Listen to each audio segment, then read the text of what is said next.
mình toàn đang ai hả mình cha khộp luôn nhà bạn khộp lắm á Happy birthday to you. Happy birthday to you. Happy birthday to you.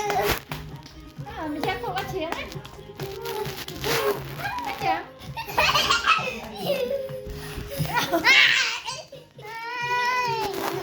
Mình đang điện. Ôm mình đang, đi mình đang. Ôm mình đang.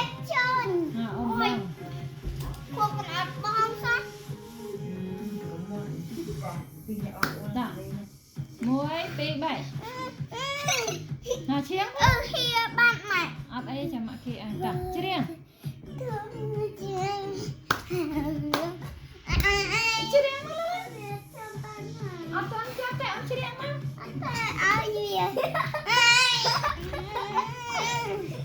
Nào lấy chứ riêng. Chứ riêng. Lấy chứ riêng á. Thằng nào ấp riêng ơi, thằng nào trong lòng. Chăm chăm sắc. Lên á. Happy birthday, happy birthday, happy birthday to you. Okay, plummet.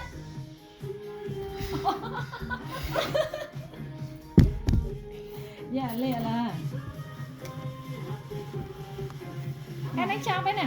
Lạ bây giờ phải đặt sao mà. Nhanh. Tôi chưa biết đâu cái này mặt thân nhau. Bạn tôi như này mở nó phải đặt sang nữa nó phải nhá rồi. Bán đấy nào.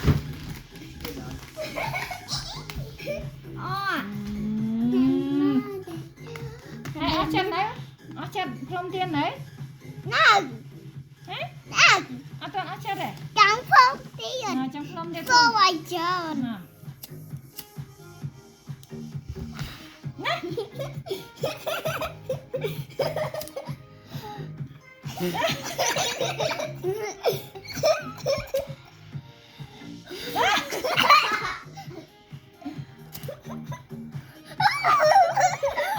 Ôi chạy một lắm.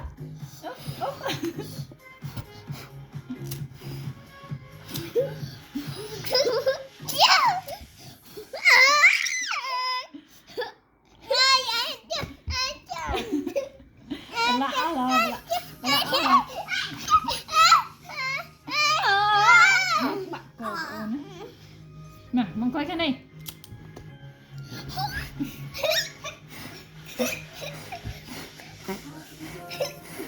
Rồi lớn.